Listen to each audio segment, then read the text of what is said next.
Hi friends, ఆనకాయ పచ్చి కొబ్బరి పాలు పోసి వండుతున్నా.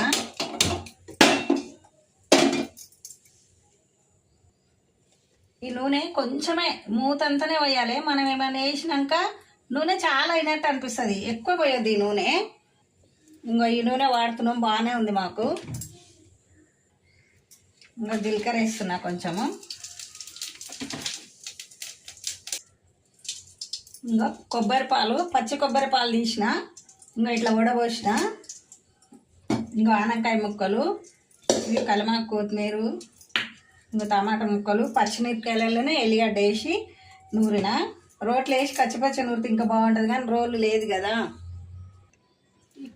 ఉప్పు కారం ఇట్లనే వేస్తున్నా, పోపుకే వేస్తున్నది. ఎందుకంటే ఇంట్లోనే ఎల్లిగడ్డ వేసిన, ఇంట్లోనే జీలకర్ర ఇట్లా వేసిన. కలమాకు, కొత్తిమీర వేస్తున్నా, పసుపు వేసిన కొంచెము. ఇంకా ఆనకాయ ముక్కలు వేస్తున్నా.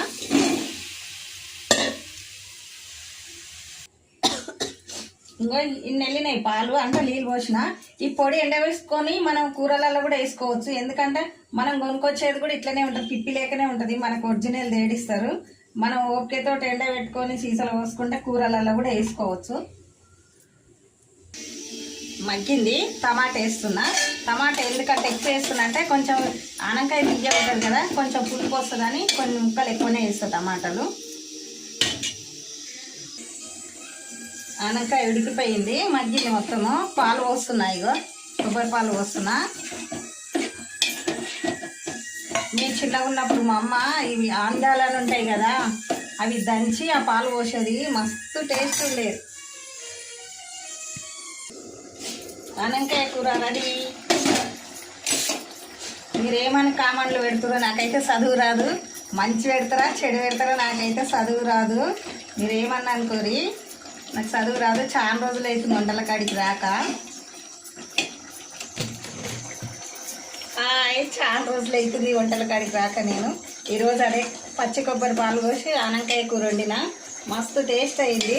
నేను ఎట్లయితుందో అనుకున్నా, కానీ చాలా బాగా అయింది. మీకు నచ్చితే లైకులు కొట్టండి, షేర్ చేయండి. నాకైతే చదువు రాదు, మీరు ఏది పెట్టినా నాకేం తెలియదు. రెడీగా అయిపోయింది, గుమగుమలాడుతుంది. నాకైతే నోరు ఊరుతుంది. తింటున్నా, చూస్తా ఒకసారి టేస్ట్ చూస్తా.